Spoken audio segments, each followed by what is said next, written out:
They say the most dangerous mistake a man can make is underestimating his opponent. In the cutthroat world of the Chicago syndicates, a wife is supposed to be a trophy, a frail, size 0 bargaining chip, dripping in diamonds. So when Lucas Castiglione, the ruthless head of the Midwest Commission, married Brianna Gallagher, a size 20, soft-spoken auditor with a love for oversized cardigans and sensible shoes, the underworld laughed. They called her a whale, a temporary joke, a weak link, but the laughter died in screams the night 3 heavily armed hitmen breached the Castiglione estate, expecting an easy kill. They didn't know Brianna, and they certainly didn't know how to survive her. Brianna Gallagher was undeniably fat. It wasn't a word she shied away from, nor was it a tragedy she wept over. She was thick-thighed, broad-shouldered, with a soft, round face and a stomach that pressed comfortably against the desks she sat behind. At 28, she had long ago accepted that society, and especially the men in it, viewed her as invisible, or worse, as a punchline. She didn't care. Being invisible meant people left you alone to do your job. Her job was forensic accounting for a massive logistics firm in downtown Chicago. What Brianna didn't know when she took the job was that Castiglione Freight and Shipping was a multi-million-dollar front for the most powerful mafia family in the Midwest. The collision of their worlds happened on a rainy Tuesday in November. Brianna had stayed late, her sharp eyes catching a massive, sophisticated bleed in the company's offshore accounts. Someone was skimming millions. She had printed the ledgers, highlighting the discrepancies in bright yellow ink, when the door to her office locked with a heavy metallic click. Enter Lucas Castiglione. Lucas was a man carved from marble and violence. He was tall, impeccably tailored in a charcoal Tom Ford suit, with eyes like chipped flint. He had come to the office personally because a leak had been detected, and in Lucas's world, leaks were plugged with lead. He had expected to find the trembling corporate spy. Instead, he found a heavy-set woman eating a glazed donut, surrounded by stacks of paper. "You're in my chair," Lucas had said, his voice a low, lethal baritone. Brianna hadn't flinched. She swallowed her bite, wiped her fingers on a napkin, and slid the highlighted ledger across the desk. "Whoever is running your Cayman accounts is stealing from you, to the tune of $4.2 million over the last 18 months. I'd suggest firing them, but given the men with guns standing in the hallway, I assume your HR department handles things differently." Lucas stared at her. He looked at the ledger. He looked back at her. Most men sweat, beg, or cry in his presence. Brianna just offered him a powdered, sugar-dusted smile. "You aren't afraid of me," Lucas noted, leaning forward, bracing his knuckles on her desk. "Mr. Castiglione, I grew up in a trailer park in Wyoming with a father who thought the government was going to collapse every Tuesday. I've been held at gunpoint for the last slice of meatloaf. You're intimidating, sure, but you're also losing money. I just found it. You're welcome." 3 weeks later, the man skimming the money, a high-ranking underboss named Dominic Russo, was found at the bottom of Lake Michigan.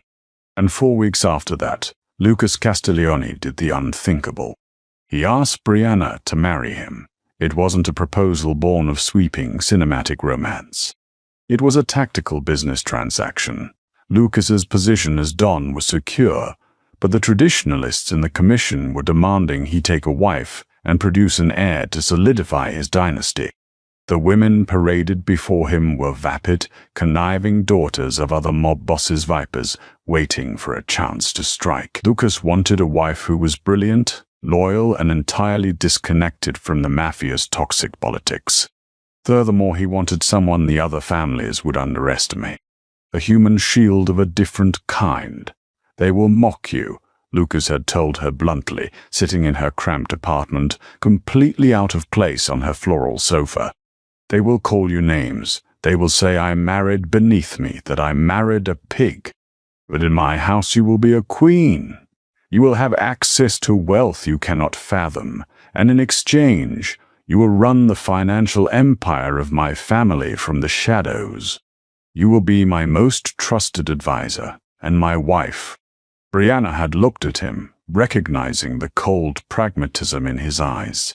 She was tired of scraping by. She was tired of her mundane life. "Deal," she said. The wedding was the social event of the underworld, held at the sprawling Castiglione estate in the wealthy suburbs of Illinois.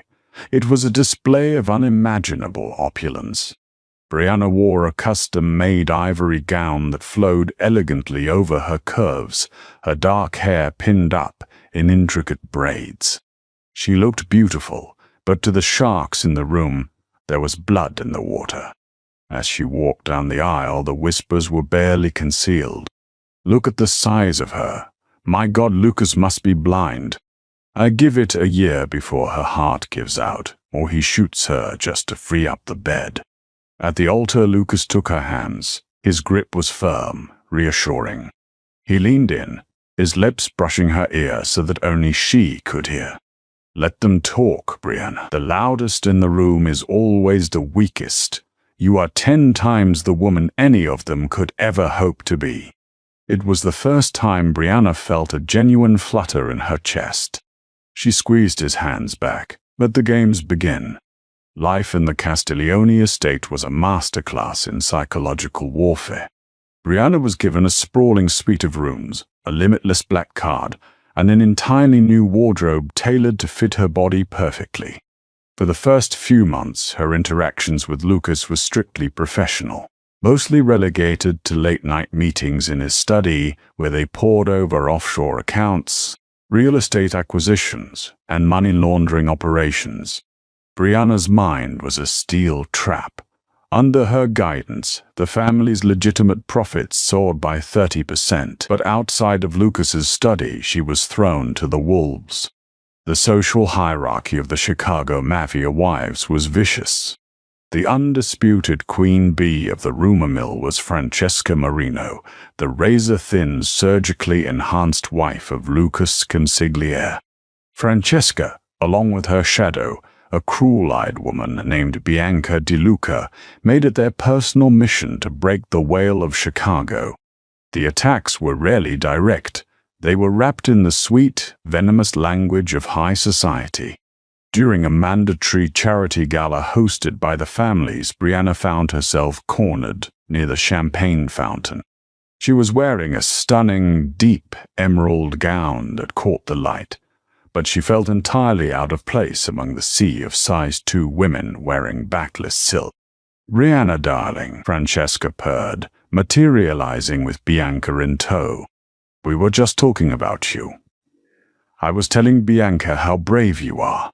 Wearing green. It's such an unforgiving color, but you just don't care about the rules, do you?" Bianca giggled, sipping her champagne. "I know an incredible bariatric surgeon in Beverly Hills, Bria. He did my sister's bypass. I could get you a consultation. As a wedding gift. It's never too late to try and keep your husband's attention." Brianna held her plate of hors d'oeuvres steadily. She looked at Francesca, then at Bianca. Her heart pounded a familiar, painful rhythm, but her face remained a mask of placid indifference.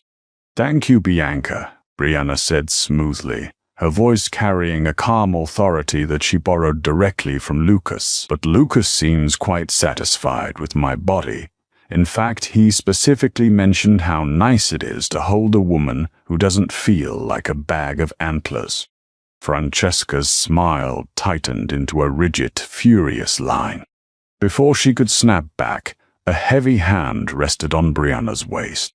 Lucas had appeared from the crowd, his mere presence causing the surrounding air to drop 10 degrees. "Is there a problem here, ladies?" Lucas asked, his eyes flat and deadly as he looked at Francesca. "No, Don Castiglione," Francesca stammered, suddenly looking very small. "We were just admiring Brianna's confidence." "Good," Lucas said, pulling Brianna firmly against his side. "Because disrespecting my wife is the same as disrespecting me.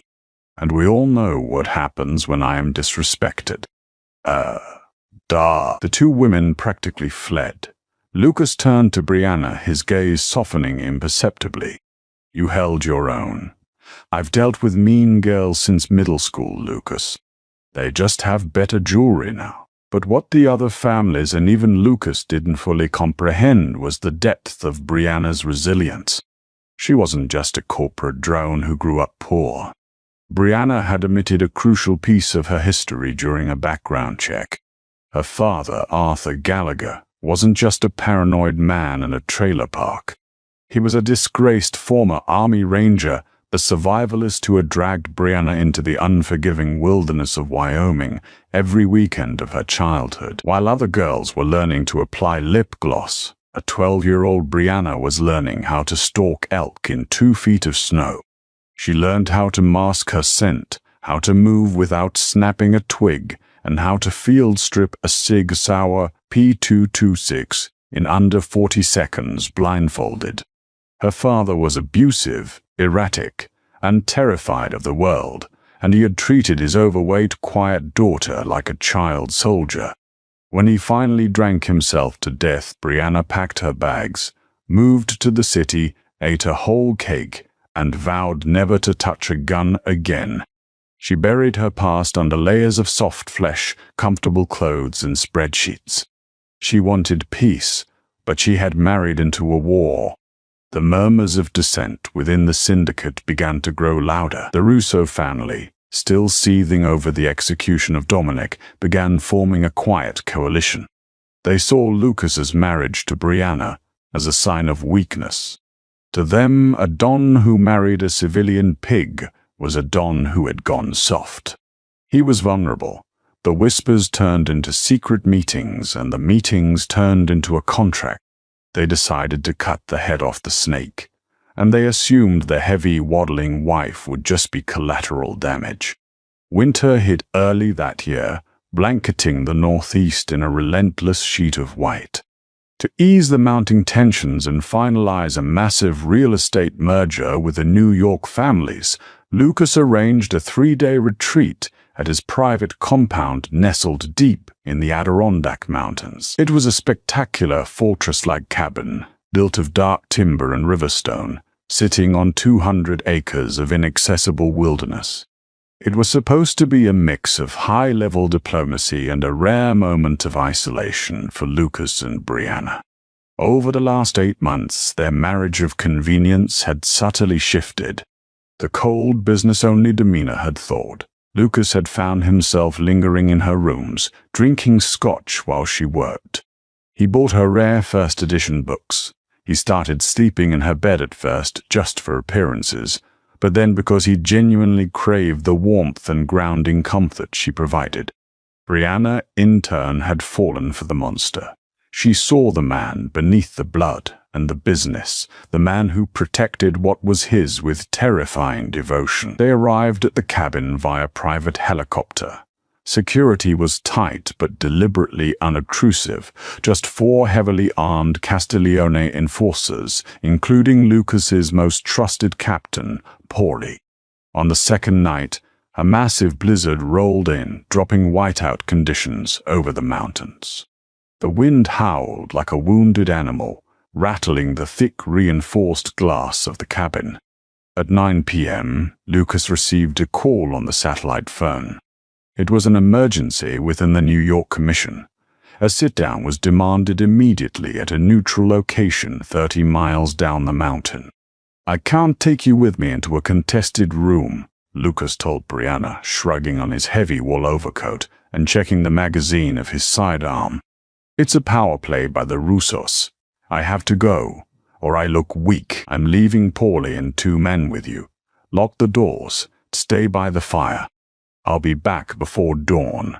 He kissed her forehead, a lingering press of his lips, and vanished into the storm with his driver. Brianna was left in the massive, silent cabin. She made herself a mug of hot cocoa, wrapped herself in a thick cashmere blanket, and sat by the roaring fireplace with a novel. For 2 hours, the only sound was the crackle of burning logs and the shrieking wind outside. Then the power went out. The cabin plunged into absolute pitch-black darkness. The sudden silence from the hum of the generator was deafening. Brianna froze, her mug halfway to her lips. In the city, power outages were normal. In a compound equipped with 3 backup generators, it meant one thing: someone had manually cut the lines. "Paulie?" Brianna called out. Her voice sounded small in the massive, vaulted living room. No answer. She stood up, her bare feet touching the cold hardwood floor. She padded quietly toward the kitchen where she had last seen one of the guards. As her eyes adjusted to the dim light provided by the dying embers in the fireplace, she saw a dark shape slumped over the kitchen island. It was the guard, his throat neatly slashed, his blood pooling silently on the granite countertop. Brianna's breath hitched. Fear, cold and sharp, spiked in her chest. She backed away, her mind racing. She needed Paulie. She turned toward the front hall, but froze as a heavy, muffled thump echoed from the porch. The front door groaned under the weight of someone forcing the heavy biometric lock. "They are here for Lucas," her mind screamed, "but Lucas is gone. Which means they are here for me." At that moment, the Brianna Gallagher who crunched numbers and smiled politely at vicious mob wives died. In her place, the ghost of Arthur Gallagher's child soldier woke up. The years of suppressing her instincts shattered instantly. Adrenaline flooded her veins, slowing time down to a crawl. Her size, often seen as a hindrance, suddenly meant she had mass power and an unshakable center of gravity. She didn't panic. She didn't scream. She stripped off her heavy cashmere blanket and her fuzzy socks, leaving herself in dark leggings and a tight black sweater. She needed to move silently. She slipped into the shadows of the hallway just as the front door was breached with a muted crack. 3 figures stepped into the cabin. They wore white winter camouflage, night vision goggles, and carried suppressed submachine guns. Professionals, ghost walkers. They move with terrifying, lethal precision. Target is the Don. The fat bitch is a secondary objective. A voice whispered over a tactical radio, the sound barely audible over the wind. "Clear the ground floor." Brianna watched from the darkness of the hall, pressing her back against the wooden paneling. She was unarmed. She needed a weapon. She knew Lucas kept a hidden cache in his study on the 2nd floor, but she couldn't risk the stairs yet. One of the assassins, a tall man holding a suppressed MP5, broke off from the group, moving silently toward the kitchen to check the perimeter. He was moving exactly how Brianna's father had taught her to move through the woods heel to toe, sweeping the corners. Brianna waited until he passed the narrow alcove where the coat closet was hidden. She held her breath, suppressing the tremor in her hands. As the assassin stepped past her hiding spot, his focus directed toward the kitchen island, Brianna moved. She lunged from the shadows. She didn't try to punch or kick, she used her environment and her weight. She grabbed the back of the assassin's tactical vest with both hands, using her 240-pound frame to violently yank him backward off his center of balance. The man gasped in surprise, his feet flying out from under him. Before he could hit the floor or raise his weapon, Brianna drove all her weight down onto him, slamming his head mercilessly against the sharp, decorative corner of a solid oak cadenza. There was a sickening crunch. The assassin went limp instantly, sliding to the floor like a puppet with cut strings. Brianna didn't pause to look at his face. She immediately stripped his night vision goggles off, tossing them aside. They would ruin her natural night sight, and grabbed his MP5, checking the safety and the magazine by touch alone. It was a full clip. She also pulled a serrated combat knife from his chest rig and slid it into her waistband. "Viper 2, report." A voice crackled from the dead man's earpiece. "Did you find the pig?" Brianna reached down, pressed the transmit button on the comms unit, and didn't say a word. She just let the silence hang, then crushed the earpiece beneath her heel. Let them be confused. Let them be afraid. She rapped the bolt of the submachine gun with a soft, metallic click. The soft, heavy wife of Lucas Castiglione wiped a smear of blood from her cheek. The hunt had begun. The comms unit beneath Brianna's heels snapped with a satisfying crunch, cutting off the voice of the assassin leader. She stood in the suffocating darkness of the hallway, her bare feet silent against the freezing hardwood. Her heart was beating a frantic, heavy rhythm against her ribs, but her mind was terrifyingly clear. It was a state of hyperfocus she hadn't experienced since she was 15.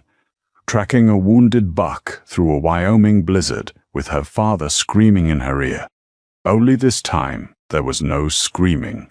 There was only the howling wind of the Adirondacks battering the thick windows of the cabin. She gripped the cold steel of the MP5, her finger resting just outside the trigger guard. She knew the layout of this sprawling 12,000-square-foot compound intimately. Over the past few months, she had memorized every creaking floorboard, every blind spot, every heavy oak door. The men invading her home were relying on night vision goggles and tactical training, but in a pitch-black, unfamiliar environment, technology was a crutch. Brianna was relying on memory, instinct, and the undeniable advantage of home turf.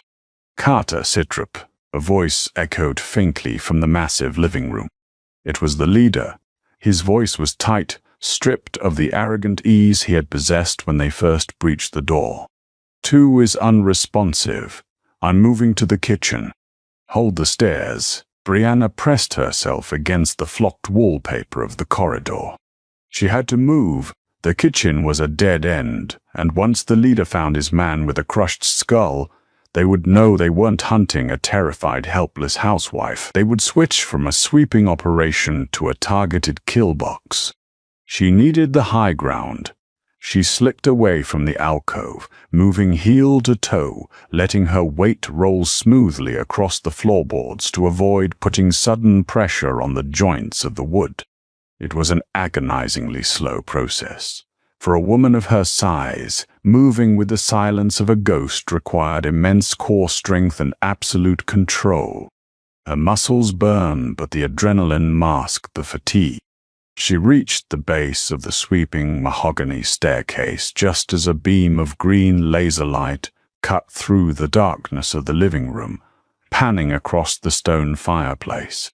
Carter, the third assassin, was moving toward the stairs, his weapon raised, sweeping the angles. Brianna didn't try to run up the stairs. That would expose her back and make noise.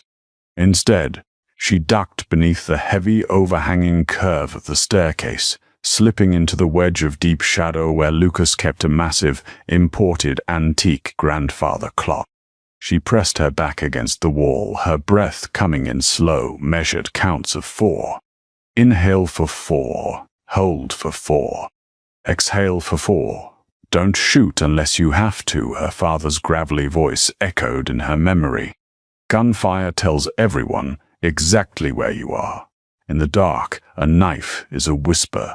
A gun is an alarm bell. She holstered the MP5 on its tactical sling, letting it rest against her hip, and drew the serrated combat knife she had taken from the dead man. The grip was textured rubber, cold and reassuring in her palm. Footsteps approached, slow, methodical, the soft squeak of tactical rubber soles on polished wood. Carter was terrified. He could smell the copper scent of blood from the kitchen, and the silence of the massive house was messing with his nerves. "Gillett," Carter whispered frantically into his radio, pausing just 3 feet from where Brianna was hidden in the pitch black. "I don't like this man. 2 is down." The target was supposed to be alone. Did Castiglione leave a security detail we didn't know about? "Shut up and clear the stairs," Gillert's voice hissed through the earpiece, loud enough for Brianna to hear in the dead quiet. "It's just a fat bitch. 2 probably slicked in the dark and cracked his own head. Move." Purr! Carter let out a shaky breath and took a step toward the first stair. He was focused upward, his night vision goggles scanning the second-floor landing. He completely ignored the dark alcove beneath the stairs. It was a fatal rookie mistake. You never clear a room without checking the dead space behind you. Brianna didn't hesitate. She stepped out of the shadows, bringing her immense, grounded weight with her. She didn't try to stab him in the back arm or would stop it. Instead, she stepped directly into his blind spot, raised her left arm, and hooked it violently around his throat, clamping his windpipe tight. Carter flailed, letting out a choked, wet gasp. He tried to bring his weapon up, but Brianna was already driving her right hand upward. She drove the heavy, serrated blade of the combat knife up under the bottom edge of his tactical helmet, right into the soft, unprotected flesh beneath his jaw. She used her entire body weight, driving the blade upward through his palate and into his brainstem with a sickening, wet thunk. Carter's body seized instantly. His fingers spasmed on the trigger of his MP5, sending a chaotic, suppressed spray of bullets into the ceiling thwip-thwip-thwip-thwicken chandelier above them before the gun jammed. Brianna rode his collapsing body to the floor, keeping her weight pressed against his back to muffle the sound of his armor hitting the wood. She yanked the knife free, wiping the hot, thick blood onto his white camouflage jacket. She was panting now, a cold sweat breaking out across her forehead. 2 down, 1 to go. But the suppressed gunfire had ruined her element of surprise. From the kitchen, a beam of blinding, tactical white light snapped on, cutting through the darkness like a physical blade. Gillett had abandoned his night vision. He knew the stealth phase was over. "Who are you?" Gillett roared, his voice echoing off the vaulted ceilings.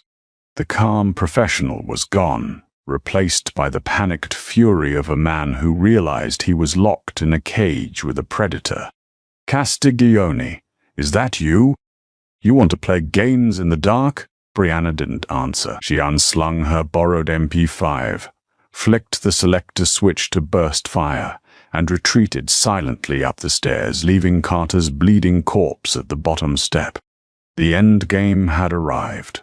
The second floor of the compound was a labyrinth of guest suites, ending in a heavy, reinforced oak door that led to Lucas's private study in the master bedroom. Brianna moved with agonizing precision down the long, carpeted hallway. She needed a choke point. She was strong, and she had the element of surprise, but a prolonged firefight against a highly trained mercenary was a losing equation. She had to force him into a mistake. She slipped into Lucas's study, pushing the heavy oak door almost entirely shut, leaving it cracked just an inch. The room was lined with floor-to-ceiling bookshelves, a massive mahogany desk, and a wall of reinforced glass overlooking the snow-battered mountains. The wind was screaming outside, shaking the glass and providing the perfect auditory cover. Downstairs, the heavy, rhythmic thud of Gillett's boots began to ascend the staircase. He wasn't sneaking anymore. He was furious, sweeping the tactical light violently back and forth. "Cavan Russo sends his regards, Mrs. Castiglione," Gillett taunted, his voice dripping with venom as he reached the top landing. "I know you're up here, and I know you're not the one who took out my men. Lucas left a ghost behind, huh? A little security detail for his heavy, pathetic little wife." Brianna knelt behind the heavy mahogany desk, resting the barrel of the MP5 on the polished wood, aiming squarely at the crack in the door. The mention of Cavan Russo, the patriarch of the Russo crime family, and Dominic's uncle confirmed exactly what this was. It wasn't just a hit, it was a decapitation strike against the Castiglione Empire. If Lucas is in a meeting with the New York families right now, the thought hit Brianna like a physical blow. The meeting is a trap. They separated us to slaughter us simultaneously. A surge of blinding, possessive rage washed over her. These men thought they could just march into her home, insult her, kill her husband, and take what they had built. They looked at her and saw a punchline. They were about to find out exactly why Lucas had chosen her. Gillett kicked open the door to the first guest suite, clearing it with a burst of suppressed fire. "Come out, come out. I'm going to make this slow, pig. You hear me? Cavan wants a piece of you to send to Lucas's funeral." Brianna remained absolutely still. She reached out in the dark, her fingers finding a heavy crystal whiskey decanter sitting on a side table. She picked it up, feeling its solid, crushing weight. Gillett's heavy footsteps approached the study. The tactical beam of light sliced through the crack in the door, illuminating the dust motes dancing in the cold air. The door groaned as a heavy boot slammed into it, kicking it wide open. It hit the wall with a thunderous crash. Gillett stepped into the threshold, his weapon raised, the light sweeping across the bookshelves and the empty leather chairs. "Last stop," he sneered. He stepped deeper into the room, past the threshold, effectively trapping himself in the fatal funnel. Brianna didn't shoot. She knew the muzzle flash would blind her and give away her exact position. Instead, she stood up from behind the desk, her dark clothing blending perfectly with the shadows, and threw the heavy crystal decanter with all her might. It flew through the darkness and smashed brilliantly against the side of Gillett's tactical helmet. The glass shattered into 1,000 pieces, the impact violently snapping Gillett's head to the side. He staggered, dropping the flashlight which rolled across the floor, throwing crazy, spinning shadows across the walls. He fired wildly into the dark, the spray of bullets tearing through the bookshelves and showering Brianna in shredded paper and splinters. She didn't retreat, she charged. Using her powerful legs, Brianna launched herself forward, closing the 10 feet between them in a split second. She crashed into Gillett like a freight train, dropping her shoulder and hitting him squarely in the chest. The sheer, overwhelming force of her 240-pound frame hitting him at full speed sent them both flying backward. Gillett gasped, but the air was forcefully expelled from his lungs. They crashed through the heavy glass of the display cabinet behind him, raining shards over the carpet. But Gillett was a professional killer. As they fell, he released his jammed rifle, drew a tactical karambit from his belt, and slashed wildly upward. The curved blade caught Brianna across the left bicep. Pain white-hot and agonizing exploded up her arm, slicing through muscle and drawing a torrent of warm blood. Brianna screamed, a raw, primal sound, but she didn't pull away.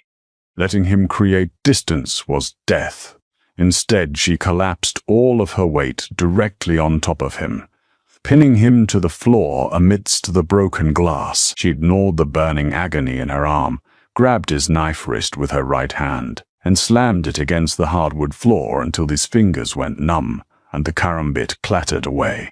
"Get off me!" Gillett wheezed, his eyes wide with a mixture of terror and disbelief as he stared up into the shadowed, furious face of the woman he had been sent to slaughter.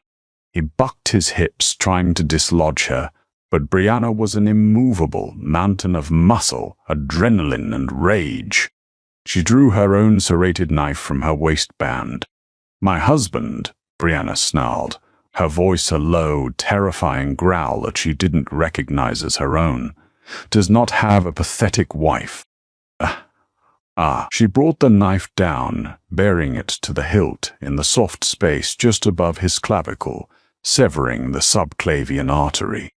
Gillett's eyes rolled back, a wet rattle escaping his chest before his body finally went limp beneath her. Brianna stayed there for a long time, the heavy metallic smell of blood mixing with the freezing air blowing in from the shattered window. Her arm was bleeding heavily, soaking the sleeve of her sweater. The adrenaline was beginning to crash, leaving her shivering, exhausted, and covered in gore. 30 minutes later, the roar of a heavy engine cut through the screaming wind. Tires tore through the snowed-in driveway, slamming to a halt near the porch. Doors flung open. Lucas Castiglione, his Tom Ford coat covered in snow and his face pale with a terror he had never known in his 35 years of life, sprinted through the shattered front door of the cabin. His sidearm was drawn, his eyes frantic. He had figured it out 15 miles down the mountain. The road had been blocked by a felled tree, and an ambushed squad of Russo men had been waiting in the tree line. Lucas and his driver had barely survived the firefight, but the moment Lucas saw the Russo colors, he realized the horrific truth. The sit-down was a diversion. The real target was the cabin. The real target was Brianna. Lucas roared, his voice cracking as he stepped into the living room. His eyes swept the destruction, the dead guard in the kitchen, the body of the assassin with his skull caved in near the coat closet, the bloody corpse of Carter at the bottom of the stairs, his throat destroyed. Panic, icy and absolute, gripped Lucas's heart. He took the stairs 2 at a time, slipping on the slick blood on the landing. Brianna, he screamed again, throwing open the door to his study. The room was destroyed. Bullet holes riddled the walls. The display case was shattered, and sitting in his heavy leather wingback chair, lit by the weak moonlight filtering through the storm, was his wife. She was covered in blood. Her left arm was wrapped tightly in a makeshift tourniquet torn from a curtain. At her feet lay the massive, armored body of Gillett, dead in a pool of dark crimson. Brianna was holding a bottle of his finest, oldest scotch in her uninjured hand, taking a slow, shaky sip directly from the blast neck. Lucas froze, his gun dropping to his side. His chest heaved as he stared at the carnage, his brilliant, ruthless mind struggling to process the impossible scene before him. He had rushed back expecting to find the woman he loved slaughtered. Instead, he found her sitting on a throne of her enemies. Brianna looked up at him. Her eyes were exhausted, but a small, tight smile touched her lips. "Lucas," she said softly, her voice raspy, "the Russos are making a move. Also, they owe us a new rug." Lucas dropped to his knees in front of her, entirely ignoring the dead assassin. He reached out with trembling hands, gently cupping her blood-spattered face. He didn't see a whale. He didn't see a weak link. He saw a queen who had just defended her castle with the savagery of a lioness. "You killed them," Lucas whispered, awe and dark, terrifying devotion bleeding into his voice. "You killed them all." "They interrupted my reading," Brianna replied, leaning her heavy, tired head into his palm. Lucas pulled her into his chest, burying his face in her hair, not caring about the blood or the gore. The underworld had laughed at him for marrying a soft, heavy-set accountant. But as Lucas held his wife, surrounded by the bodies of the men who had underestimated her, he knew one undeniable truth. The commission was about to burn, and his wife was going to strike the match. The aftermath of the Adirondack ambush was a masterclass in organized chaos. Within an hour of Lucas's arrival, a specialized Castiglione cleanup crew descended upon the mountain compound. They moved like phantoms, scrubbing blood from the hardwood, replacing shattered glass and loading the bodies of Gillett, Carter, and the unknown kitchen assassin into the back of a refrigerated transport truck. In the master bathroom, Lucas sat on the edge of the marble tub, carefully stitching the deep laceration on Brianna's left bicep. He had refused to let the syndicate's mob doctor touch her. His hands, usually instruments of extortion and violence, were shockingly gentle as he threaded the surgical needle through her skin. Brianna sat stoically, a glass of amber liquid resting on her thigh. She didn't wince. Her adrenaline had leveled out into a cold, hardened resolve. "Kevin Russo is going to deny he ordered the hit," Lucas said quietly, tying off the last suture and snipping the thread. He wrapped her arm in crisp white gauze. He used outside contractors, ghost walkers, There's no direct paper trail linking the Russos to the men who breached this house. Brianna took a slow sip of her scotch. He doesn't need a paper trail, Lucas. He needs money. You don't hire 3 elite mercenaries to assault a fortified compound on a whim. That level of operational security, the night vision tech, the helicopter they undoubtedly had waiting nearby, that costs millions. Millions that had to be moved quietly. Lucas looked up at her, his dark eyes searching her face. And I am an accountant, Brianna said, a dangerous smirk playing at the corners of her mouth. Give me access to the central server in Chicago. Cavan thinks he's playing a game of bullets. I'm going to show him how to play a game of numbers. For the next 2 weeks, the Chicago underworld was a powder keg waiting for a spark. The rumor mill was operating at a fever pitch. Whispers leaked from the Castiglione camp that the hit squad had been entirely wiped out. But the detail that no one could verify, the detail that had men in smoke-filled back rooms laughing nervously into their whiskey, was the identity of the executioner. The whale killed them. The fat wife took out Gillert's crew, Francesca Marino and Bianca De Luca. The vicious vipers of the country club set dismissed it as propaganda. Lucas is trying to make her look like a mobster. Francesca had sneered over martinis at the Drake Hotel. She probably hid in a closet eating truffles while Lucas's guards did the work. But the bosses weren't so sure. Lucas Castiglione hadn't retaliated. He hadn't sent shooters to the Russo strongholds. Instead, the Castiglione family went completely dark. Emboldened by Lucas's apparent inaction, Cavan Russo made his move. He called a mandatory meeting of the Midwest Commission at the Grand Continental, an exclusive, heavily guarded social club in downtown Chicago. Cavan intended to use the sit-down to propose a restructuring of territories, arguing that Lucas had proven himself incapable of maintaining peace. He was going to vote Lucas out or force a war Lucas couldn't win. The night of the commission meeting, a torrential downpour washed the neon-lit streets of Chicago. Inside the Grand Continental's private boardroom, the heads of the 5 families sat around a massive mahogany table. Cavan Russo, a thick-necked, silver-haired bulldog of a man, sat at the opposite end of the empty chair reserved for the Castiglione Don. At exactly 9 o'clock, the heavy double doors of the boardroom swung open. Lucas Castiglione walked in, immaculate in a midnight blue suit, his presence instantly dropping the temperature in the room. But it was the woman walking beside him that caused the room to fall into a stunned, breathless silence. Brianna Gallagher Castiglione had not come to hide. She wore a custom-tailored, blood-red pantsuit that hugged her wide hips and broad shoulders, projecting absolute, unapologetic power. The deep V-neck of the silk blouse beneath revealed the edge of a jagged, bruised scar on her collarbone, a souvenir from the glass display case. Her dark hair was slicked back and her eyes were lined with sharp, predatory black eyeliner. She took up space. She owned the air in the room. She was magnificent, and she was terrifying. Behind them walked Paulie, carrying 2 massive leather briefcases.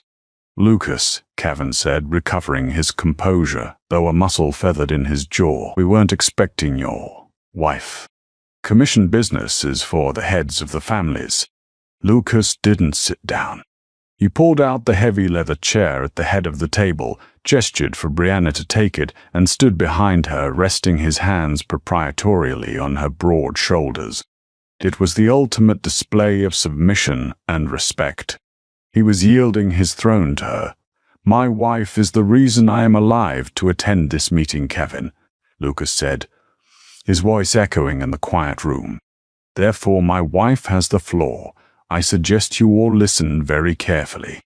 Brianna steepled her fingers, resting her elbows on the mahogany table. She looked around the room, making eye contact with Salvatore Vitiello, Lorenzo Falcone, and finally settling her cold gaze on Kevin Russo. "Good evening, gentlemen," Brianna said, her voice smooth and conversational. "As many of you know, my background is in forensic accounting. I find that numbers tell a much more honest story than men do. For instance, 2 weeks ago, 3 highly trained mercenaries breached my home." "A tragedy," Kevin interrupted, feigning sympathy. "But we have no knowledge of who sent them, Mrs. Castiglione." "The streets are dangerous." "The streets are predictable, Kevin," Brianna corrected sharply, dropping the polite facade. "Just like your offshore routing protocols." She snapped her fingers. Hawley stepped forward, opened the briefcases, and dropped thick stacks of bound financial ledgers in front of every boss at the table. "You see," Brianna continued, her voice rising with quiet, deadly authority, "mercenaries require a retainer. Gillet's crew was paid $2.5 million up front. A sum that large, wired quickly, leaves a digital wake. I spent the last 14 days tracing that wake. It led me to a shell corporation in the Maldives, which was funded by a holdings company in Panama, which was directly tied to the Russo family's maritime shipping profits." Kevin's face turned the color of bruised plum. "This is a fabrication. You forged these documents to start a war." "I didn't forge anything," Brianna said, leaning forward, the red silk of her suit catching the low light. "But I did do a little administrative cleanup. While I was inside your Panamanian accounts, I noticed your operational security was incredibly outdated. A child could bypass your firewalls. The room was so quiet, the sound of the rain hitting the glass outside sounded like gunfire." "What did you do?" Kevin demanded, his voice dropping into a guttural growl. Brianna offered him a sweet, terrifying smile. "I took it all, Kevin. Every single cent." Chaos erupted around the table. Salvatore Vitiello frantically flipped through the ledger placed in front of him, his eyes widening in horror as he read the transaction logs. $85 million, Brianna announced, her voice slicing through the shouting. "Liquidated, rerouted through 72 different blind trusts across Eastern Europe and Asia. The money that funds your bribes, your soldiers, your illegal imports, it is gone. You are completely bankrupt, Kevin. As of this morning, you couldn't afford to pay a parking ticket, let alone your capos." Kevin slammed his heavy fists on the table, rising to his feet. "You fat, arrogant bitch! I will kill you myself. I'll carve you into pieces." He reached inside his tailored jacket, his hand wrapping around the grip of a concealed revolver. It was a desperate, foolish move of a cornered animal. He was violating the sacred truce of a commission sit-down. He didn't even clear the holster. A deafening crack shattered the air of the boardroom. Kevin froze. A neat, perfectly round hole appeared in the direct center of his forehead. His eyes rolled back, and his massive body collapsed backward, crashing over his chair and hitting the carpeted floor with a sickening thud. Smoke drifted lazily from the barrel of the suppressed tactical pistol in Lucas's hand. He hadn't even blinked. He stood behind Brianna, his weapon still raised, his eyes scanning the remaining bosses around the table. "Does anyone else have an issue with my wife's accounting methods?" Lucas asked, his voice a chilling, hollow whisper. Nobody moved. Lorenzo Falcone slowly raised his hands, palms open, pushing his chair back an inch. Salvatore Vitiello swallowed hard, staring at the pooling blood creeping across the floor from Kevin's body. They were hardened killers, men who had ordered dozens of hits, but they had just witnessed an absolute, flawless dismantling of a dynasty. Brianna had destroyed the Russo family financially, and Lucas had finished it physically. They were an unstoppable apex predator. Brianna didn't flinch at the gunshot or the body. She slowly stood up from the head of the table. She smoothed the front of her red suit, picking up her leather portfolio. "The Russo territories are hereby absorbed by the Castiglione family," Brianna announced. looking at the pale faces of the remaining bosses. Their remaining cabos have 24 hours to pledge loyalty to my husband, or they will find their personal bank accounts similarly emptied. We will be raising the family tax by 5% to cover the cost of the mess we had to clean up in the mountains. Are we agreed? Agreed. Salvatore Vitiello choked out. Agreed, Don Castiglione. Mrs. Castiglione. The other bosses nodded in rapid, terrified succession. Lucas lowered his weapon, sliding it back into his shoulder holster. He looked down at Brianna, the fierce, burning pride in his eyes undeniable. He offered her his arm. She looped her hand through it, her warm, heavy curves pressing against his side. Together they turned their backs on the dead man and walked out of the boardroom. The shift in the Chicago underworld was instantaneous and absolute. By the time the sun rose the next morning, the Russo family had ceased to exist. Their soldiers had folded, their lieutenants had begged for mercy, and the streets belonged entirely to Lucas. But the most satisfying victory for Brianna came 2 nights later at the annual winter gala held at the Field Museum. The museum was closed to the public, rented out for the syndicate's elite. The room was dripping in diamonds and champagne. As Lucas and Brianna descended the grand marble staircase, the entire hall fell silent. The whispers that usually accompanied Brianna were gone. There were no jokes about her size, there were no sneers about her clothes. Instead, the crowd parted like the Red Sea. Standing near the base of the stairs were Francesca Marino and Bianca De Luca. The 2 women looked pale and gaunt in their designer gowns. They had heard the stories. Everyone had. They knew exactly who had orchestrated the fall of the Russos, and they knew the monster that hid beneath Brianna's soft exterior. As Brianna approached them, Francesca visibly trembled. The razor-thin woman stepped aside, lowering her eyes to the floor. "Good evening, Brianna," Francesca whispered, her voice shaking with genuine terror. "You look stunning tonight." Brianna paused. She looked Francesca up and down, feeling the absolute weight of her own power. She didn't need to insult the woman. She didn't need to threaten her. Her mere existence was the threat. "Thank you, Francesca," Brianna said, offering a serene, untouchable smile. "Make sure you eat something tonight, dear. You look a bit frail. The wind in Chicago can be terribly unforgiving to weak things." Francesca swallowed hard, nodding rapidly. "Yes. Thank you, Brianna." Brianna walked past them, Lucas's hand resting firmly on the small of her back. They moved toward the massive, illuminated display of the T-Rex in the center of the hall. "You're enjoying this," Lucas murmured in her ear, pulling her close so her back rested against his chest. "I prefer spreadsheets," Brianna admitted, turning her head to press a soft kiss to his jawline. "But I have to admit, destroying the men who tried to kill you was mildly satisfying."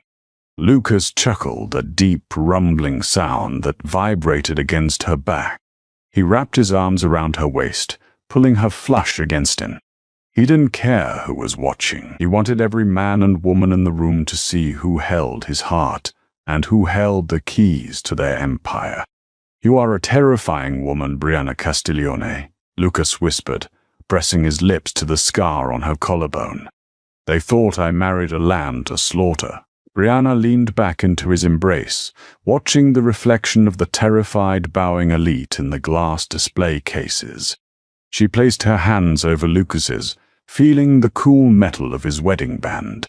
"Let them think whatever they want," Brianna said softly, her eyes glinting with a dangerous, brilliant light. "A lamb might get slaughtered, Lucas, but a whale can sink the whole damn ship. If you loved this story of power, revenge, and unexpected romance, don't keep it to yourself. Smash that like button to support the channel, and let us know you want more thrilling mafia dramas. It's shared to send this epic tale to your friends who love a badass, underestimated heroine who flips the script and takes down the bad guys. And most importantly, Make sure you subscribe and ring that notification bell so you never miss a single upload. We release new jaw-dropping stories every week, and you won't want to miss what we have coming next. Drop a comment below telling us your favorite part at Brianna's revenge. Thanks for watching, and see you in the next video.